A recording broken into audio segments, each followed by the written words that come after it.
പ്രിയപ്പെട്ട സഹോദരി സഹോദരന്മാരെ, നിങ്ങൾക്ക് നമസ്കാരം. നമ്മൾ ഓഹരി വഴി എങ്ങനെ നേട്ടം കൊയ്യാം എന്നുള്ള വിഷയത്തെക്കുറിച്ച്, ഓഹരി മേടിച്ച് ധനവാനാകാം, അത് സമ്പാദ്യമാർഗമാണ്. അങ്ങനെ വരുമ്പോൾ നമുക്ക് ഇനിയിപ്പം അടുത്ത ദിവസങ്ങൾ വരുന്ന IPO, പബ്ലിക് ഇഷ്യൂ എന്ന് പറയുന്ന ഇതാണ്. കമ്പനി ആരംഭിക്കുമ്പോൾ എല്ലാവർക്കും ഫണ്ട് ഉണ്ടാകണമെന്ന് വെക്കുമ്പോൾ അവർ പബ്ലിക് ഇഷ്യൂ സെബിയുടെ നേതൃത്വത്തോടുകൂടി എല്ലാ കണക്കുകളെല്ലാം മറ്റ് ബാങ്കുകളിലെല്ലാം കഴിഞ്ഞ ദിവസം പബ്ലിക് ഇഷ്യൂവിനെ കുറിച്ച് നമ്മൾ പറഞ്ഞിരുന്നു. അങ്ങനെ പബ്ലിക് ഇഷ്യൂ വരുന്ന ഒരു 4 ഓഹരികളെക്കുറിച്ചാണ് നമ്മൾ പറയുന്നത്. അത് ഒന്ന് ഓറിയൻ്റൽ ടെക്നോളജീസ് എന്ന് പറയുന്ന കമ്പനിയാണ്. IT മേഖലയിലുള്ള ഒരു കമ്പനിയാണ്. ഓഗസ്റ്റ് 21 മുതൽ 23 വരെ നമ്മൾ അവർക്ക് അപേക്ഷ അതിന് വേണ്ടിയിട്ട് കൊടുക്കണം. അവർ 28-ന് ലിസ്റ്റ് ചെയ്യും. സെബിയിൽ അതിനകത്തോടുകൂടി ലിസ്റ്റ് ചെയ്യുന്ന NSE BSE ഓപ്പൺ ചെയ്ത് വരുന്നുണ്ട്. 72 പറയുന്ന ഒരു ലോട്ട് ആണ് നമ്മൾ മിനിമം അപ്ലൈ ചെയ്യേണ്ടത്. 72 ഇൻറ്റു ഒരു 195 206 ഇടയ്ക്കുള്ള തുകയാണ് പറഞ്ഞിരിക്കുന്നത് ഒരെണ്ണത്തിൻ്റെ. അന്നേരം ആ 72 ഇൻറ്റു 206 ഏറ്റവും കൂടുതലുള്ള തുക അപ്ലൈ ചെയ്ത് കഴിഞ്ഞാൽ കിട്ടാൻ എളുപ്പം. അല്ലെങ്കിൽ അവർ ഓവർ സബ്സ്ക്രിപ്ഷനൊക്കെ വന്നു കഴിഞ്ഞാൽ അവർക്കിട്ട് വരുമ്പോഴും ഇതേ പരിഗണിക്കുള്ളൂ. ഏറ്റവും കൂടുതൽ പൈസ കിട്ടുന്നവരല്ലേ അവർ പരിഗണിക്കുള്ളൂ. അത് നമ്മൾ നല്ല കമ്പനിയൊക്കെ ആകുമ്പം അത് തന്നെ ആണ് നമ്മൾ ചെയ്യേണ്ടത്. പിന്നെ ഉള്ളത് QVC സ്പോർട്സ് എന്ന് പറയുന്ന ലിമിറ്റഡാണ്. അവരുടെ 2005 ലിസ്റ്റ് ചെയ്ത ഒരു കമ്പനിയാണ്. അവർക്ക് ഫണ്ട് ഇൻക്രീസ് ചെയ്യാൻ വേണ്ടിയിട്ട് 12 കോടി, അത് 18 കോടിയുണ്ട് അവരുടെ. അത് 21-ാം തീയതി അവരുടെ നമ്മൾ അപ്ലൈ ചെയ്ത് തുടങ്ങാം. 23-ന് ക്ലോസ് ചെയ്യും. അത് 86 രൂപ വിലയിട്ടിരിക്കുന്നു. 1600 മിനിമം എണ്ണത്തിന് അപ്ലൈ ചെയ്യണം. അതിനുള്ള ഫണ്ട് നമ്മൾ കരുതി വെക്കണം. ഐഡിയൽ ടെക്നോളജി എന്ന് പറയുന്ന കമ്പനി ലൂബ്രിക്കേറ്റ്സും പ്ലാസ്റ്റിക് ഉൽപ്പന്നങ്ങളും അങ്ങനെയുള്ള കുറേ പ്ലാസ്റ്റിക്കുള്ള സാധനങ്ങളൊക്കെയാണ്. മാർക്കറ്റിൽ നല്ല ഡിമാൻഡുള്ള സാധനമാണ്. 13 കോടി ആണ്. അത് 13 ലക്ഷം പുതിയ ഓഹരികളാണ് അവർ ഉദ്ദേശിക്കുന്നത്. 16 കോടി 13 ലക്ഷം രൂപ. അതിനുള്ള 21-ന് അതിന് ഓപ്പൺ ചെയ്യും. 23-ന് ക്ലോസ് ചെയ്യും. 27 ആകുമ്പോഴത്തേനും അത് ലിസ്റ്റ് ചെയ്ത് വരുന്നതുണ്ട്. നമ്മൾ 121 രൂപ വെച്ച് കുറഞ്ഞത് 1000 എണ്ണത്തിനെങ്കിലും അപേക്ഷ കൊടുക്കണം. റിസോഴ്സ് ഹോൾഡ് ഓട്ടോമൊബൈൽസ് എന്ന് പറയുന്ന കമ്പനി 2018 തുടങ്ങിയതാണ്. മോട്ടോർ ഉൽപ്പന്നങ്ങൾ, ബൈക്ക്, സ്കൂട്ടർ, ഇലക്ട്രിക് സ്കൂട്ടർ, അങ്ങനെയുള്ള വിവിധ ഉൽപ്പന്നങ്ങൾ, ഓട്ടോ ഉൽപ്പന്നങ്ങളാണ് നിർമ്മിക്കുന്നത്. അവർക്ക് 22 ഓഗസ്റ്റിന് ആരംഭിച്ച് 26-ന് ക്ലോസ് ചെയ്യും. 27 ആകുമ്പോഴത്തേന് അവരുടെ IPO തീർന്ന് ലിസ്റ്റ് ചെയ്യും. അത് 117 ആണ് അതിൻ്റെ പ്രൈസ് നിശ്ചയിച്ചിരിക്കുന്നത്. 1200 എണ്ണത്തിനെങ്കിലും അപേക്ഷ കൊടുത്തിരിക്കണം. നമ്മുടെ ബോണസ് വരുന്നത് സാക്സോഫ്റ്റ് എന്ന് പറയുന്നത് 884 രൂപ വില വരുന്നതാണ്. 4:1 ആണ് കിട്ടുന്നത്. സ്പാർക്കിൽ നമ്മൾ പറഞ്ഞതാണ് 43 രൂപ വിലയാണ്.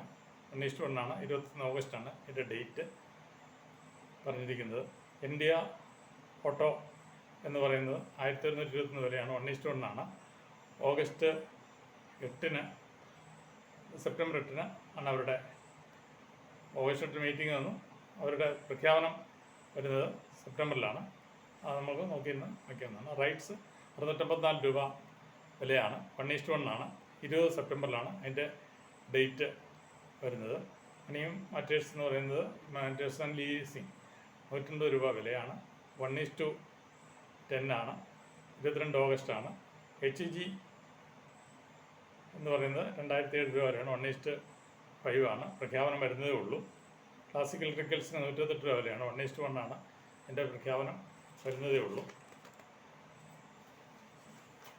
ബൈബാക്ക് പറഞ്ഞിരിക്കുന്ന കമ്പനികളുണ്ട്. ഗാഡി എന്ന് പറഞ്ഞാൽ 3211 രൂപയാണ്. ഓഗസ്റ്റ് ഇതിലാണ് 3700 രൂപ അവർ തിരിച്ച് 27 ഓഗസ്റ്റിന് അത് അവർ ബൈബാക്ക് എടുക്കും. അതിന് മുമ്പ് നമ്മൾ അതിൻ്റെ തിരിച്ചു കൊടുക്കാനുള്ള നടപടികൾ പൂർത്തിയാക്കുന്നുണ്ട്. ഡിവിഡൻഡ് ഉള്ള കമ്പനികളിൽ കാൽക്കട്ട് അത്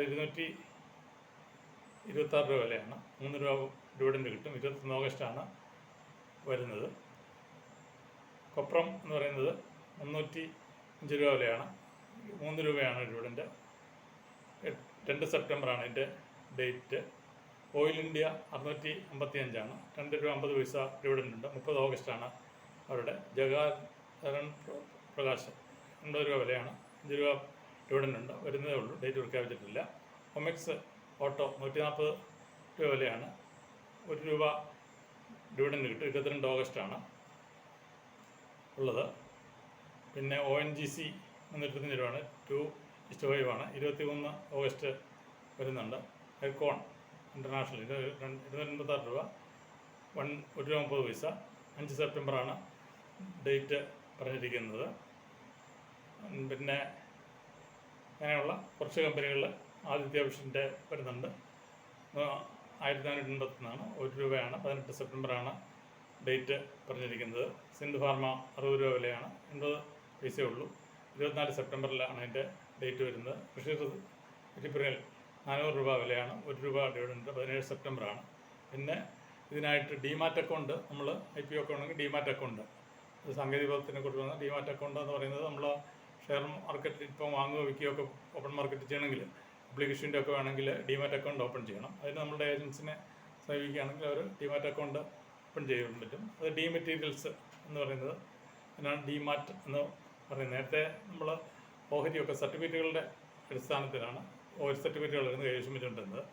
അത് വലിയ പാടാണ്. ഒന്നാമത് ഡ്യൂപ്ലിക്കേറ്റ് സർട്ടിഫിക്കറ്റുകളൊക്കെ ഉണ്ടാക്കി അത് വിറ്റ് പൈസ മേടിക്കുകയും പൈസ തട്ടിപ്പും എല്ലാം നടക്കുന്ന ഇതാണ്. പ്രത്യേകിച്ച് കണക്കും കാര്യമില്ലാതെ വന്നു കഴിഞ്ഞപ്പോൾ ഈ NSE BSE നാഷണൽ സ്റ്റോക്ക് എക്സ്ചേഞ്ചും ബോംബെ സ്റ്റോക്ക് എക്സ്ചേഞ്ചും ഡിമാറ്റ് അക്കൗണ്ടിലൂടെ ആ ഓഹരികളുടെ അക്കൗണ്ട് സൂക്ഷിക്കാൻ തുടങ്ങി. അവർ വാങ്ങും, വിൽക്കും, കമ്പനിയെ ഓരോ അറിയിക്കും, പൈസ നമുക്ക് തരും.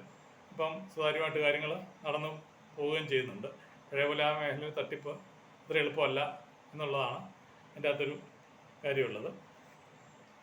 അതിന് നമ്മൾ ഡിമാറ്റ് അക്കൗണ്ട് ഓപ്പൺ ചെയ്യാൻ നമ്മുടെ ഏജൻറ്റിനെ സമീപിച്ചു കഴിഞ്ഞാൽ ബാങ്കുകൾ ചെയ്യുന്ന ഇത് തന്നെയാണ്. ബാങ്കുകൾ നമ്മുടെ പണം മേടിച്ച് അത് സൂക്ഷിക്കുന്നു, അക്കൗണ്ട് അത് തമ്മിൽ കൈമാറ്റം ചെയ്യപ്പെടുന്നു എന്ന് പറയുന്ന പോലെ തന്നെ ഇത് നമ്മൾ ഷെയർ ഹോൾഡേഴ്സിൻ്റെ ഷെയർ വാങ്ങുന്നു, അവർ പൈസ കൊടുക്കുന്നു, അവർ ആ അക്കൗണ്ട് കീപ്പ് ചെയ്യുന്നു.